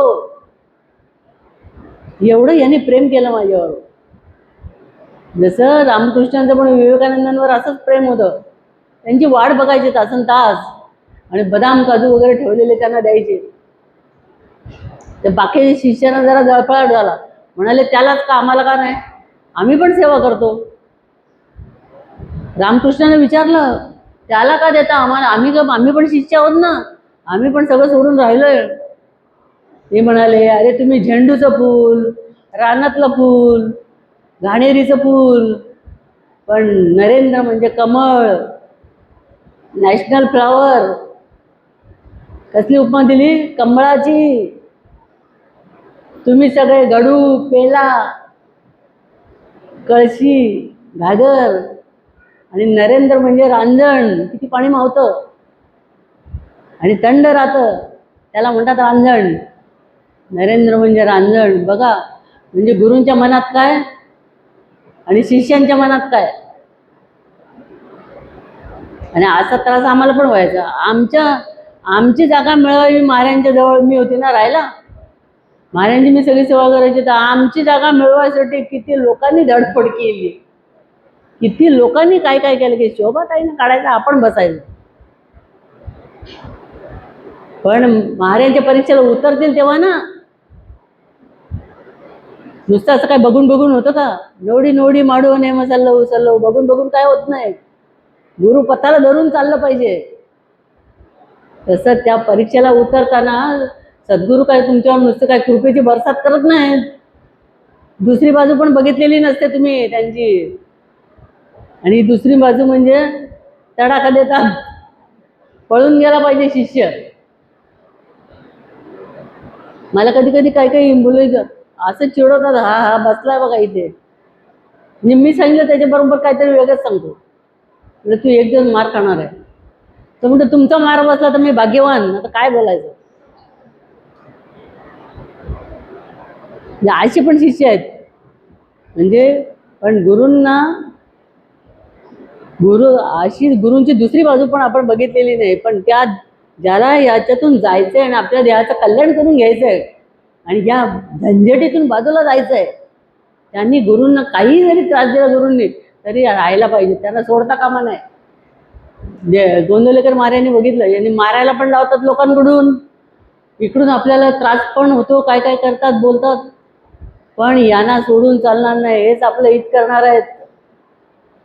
म्हणून ते म्हणाले नाही मी तुम्हाला सोडणार नाही. गुरु दुसऱ्यांकडून मार पण द्यायला लावतात. असे गुरु असतात, लक्षात ठेवा. महाराजांनी माझी कशी परीक्षा घेतली ते सांगते तुम्हाला. एक महाराजांचा शिष्य कार्यक्रम होता, इथे चहा सांगला होता. तो बोलणारा मला काय म्हणाला, काय म्हणे ताई चहा सांडलाय, महाराजांचे कपडे बदलले नाही तुम्ही. तर महाराज काय बोलले, हो हो या बाईला विचार, हिने दिलेच नाही मला. मी महाराजांना म्हणलं मी तुम्हाला 3 वेळा बोलली शर्टा बदला, आपल्याला बाहेर जायचंय. तुम्ही बोलले तू डोळे तपासून ये. मग मी काय करणार आता याच्या पुढे, तुमचा ओढून तर काढू शकत नाही. कोण होतं बोलणार. तर आता तो गप्प बसला. त्याला वाटलं म्हणजे ताईने 3 वेळा सांगितलेलं आहे आणि आपण ताईंची चूक काढतोय. तेव्हा महाराज म्हणाले, अरे मला म्हणाले त्याचं काय ऐकते तू, तो कोण आहे तुला माहिती आहे. कोण म्हणजे काय सांगतात बघूया. त्यांचं आडनाव होतं निकम. महाराज म्हणाले ए तुझं आडनाव काय, निकम. मला महाराज म्हणाले निकम म्हणजे काय, निम्माकम. काय बोलले, हां सर्टिफिकेट मिळालं लगेच. म्हणजे महाराज म्हणाले लागली ना हसायला, गेला ना राग डोक्यातला. काय म्हटलं महाराज, निम्माकम या नाव निकम. म्हणजे सद्गुरू सगळ्या शिष्यांना ओळखत असतात. मग तसं इथे भाऊसाहेब महाराज त्यांच्या सगळ्या दृष्टीने उतरले परीक्षेला. प्रेम त्यांचं, प्रचिती आली त्यांना, त्यांचं कार्य त्यांनी केलं. आणि शेवटी भाऊसाहेब महाराज एक दिवस जेव्हा शिखरावरच्या खोलीमध्ये ध्यानाला बसले, तेव्हा तिथे बसल्यानंतर त्यांना निंबर्गी महाराजांचं दर्शन झालं आणि त्या भाव अवस्थेत ते बाहेर आले आणि बाहेर शिष्य बसलेले होते. त्यांना म्हणाले, बघा तुमच्यापैकी कोणाला काय पाहिजे असेल तर मागून घ्या. आज मला किती दिवसांनी निंबर्गी महाराजांचं दर्शन झालं. तर हे काय शिष्य म्हणजे कोणी काही बोललं नाही, काहीच बोललं नाही. मग भाऊसाहेब महाराज म्हणाले, आज तुम्हाला काय मागितलं असतं ते दिलं असतं, कारण मला आज निंबर्गी महाराजांचं दर्शन झालं होतं, पण तुम्ही काहीच मागितलं नाही. आता मी तर तुम्हाला काहीच देऊ शकत नाही. त्यांनी तुम्हाला दिलं असतं आणि तुम्ही काही मागितलं नाही. म्हणजे अभाग्याच्या घरी कामधेनू आली आणि तो काहीच मागत नाही. कामधेनू पुढ्यात आहे, मागायचं कळत नाही काय मागायचं. अशी स्थिती. म्हणजे त्यांनी बघितलं की मी एवढं सांगतोय, मागून घ्या काहीतरी, काहीतरी परमार्थाबद्दल मागतील, काहीतरी माझं सार्थक होऊ दे, मला शक्ती सामर्थ्य सेवेमध्ये मिळू दे, असलं काहीच नाही. काहीच मी कोणीच काही मागितलं नाही. तेव्हा महाराज म्हणाले, आता काही मागितलं नाही ना, आता काय विवळत बसू नका, मी तुम्हाला आता काही देऊ शकणार नाही. म्हणजे तेव्हा त्या नुसतं गुरूंचं दर्शन झालं तर त्यांना एवढा आनंद झाला. यांना प्रत्यक्ष रामचंद्रांनी मंत्र दिला कानामध्ये अमब्रह्मास्मीचा. त्यांना वर्षभर ती स्थिती होती, समाधी स्थितीत. तर यांना दर्शन झाल्यावर यांची पण स्थिती तशीच होती. म्हणून त्यांना वाटलं शिष्यांना काय पाहिजे असेल मनातली इच्छा तर पूर्ण करतील. काही शेवटी त्यांनी भाऊसाहेब महाराजांनी जाता जाता आपला जेव्हा देह सोडायची वेळ आली तेव्हा त्यांनी सगळ्यांना सांगितलं, बघा मी आज तुम्हाला शेवटचा संदेश देतो. काय देतो? नामस्मरण सोडू नका. आकाशात वीज जरी कडाडली आणि वीज जरी तुमच्या अंगावर पडली तरी नाम सोडू नका. हा शेवटचा संदेश भाऊसाहेब महाराजांनी सगळ्यांना दिला. सगळ्यांना म्हणजे तेवढे शिष्य जमा होते तेवढ्यांना नाही, आपल्याला पण तो दिलेला आहे. जे जे लोक ते पुस्तक वाचतील त्यांच्यासाठी हा संदेश आहे. म्हणजे त्यांना ज्ञान झालेलं आहे, पण आमचं व्हायला पाहिजे ना, त्या म्हणून त्यांनी तो संदेश सांगितला आणि लिहून ठेवला. त्यामुळे आपल्याला पण त्या दृष्टीने वाटचाल करता येते. तेव्हा मी सगळ्यांना सांगते, काही घाबरून जाऊ नका. काय बस त्याला आठवायचं, त्याची कृपा झाली पाहिजे. त्याची कृपा झाली तर बाल न बाका होय. लगा रहे खिल से तो बाल न बाका होय. तो इथे छोटा मुलगा आहे बघा त्या लताचा, तो एक दिवस म्हणायला लागला, म्हणे बाप्पाईने सांगितलं की त्या खेळ्याला धरून राहायचं म्हणजे आपलं पीठ होत नाही. बघा एवढं त्यांनी ऐकलं होतं. खीळ म्हणजे काय? लोखंडी खीळ नाही, खीळ म्हणजे सद्गुरू. त्यांना जे धरून राहतात त्यांचं पीठ होत नाही, त्यांनी घाबरायचं नाही. बाल न बाका होय कोणी करू शकत नाही. कोणी गोळी मारली तरी बाजूने जाईल, लागणार नाही तुम्हाला. इतकी शक्ती आहे त्या सगळ्या, त्या शक्तीला ओळखण्यामध्ये, शक्तीची कृपा संपादन करण्यामागे. म्हणून आजचा आपण जे काय तिन्ही महान संतांचे आपण जे काय वाढदिवस साजरे केले आणि इतके जे एवढं सुंदर सगळं कशासाठी केलं,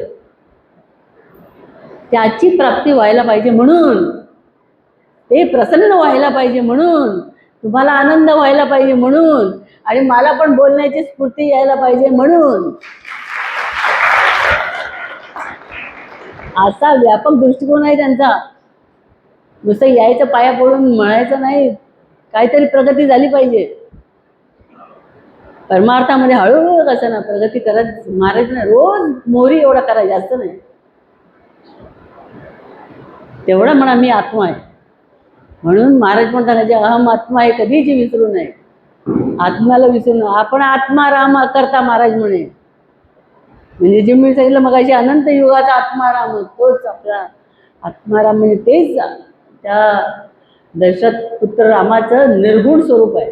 आणि तो सर्वव्यापी आहे, तोच आपल्या आत आहे. आणि त्यालाच या सगळ्यांनी ओळखलं आणि आपलंसं करून घेतलं.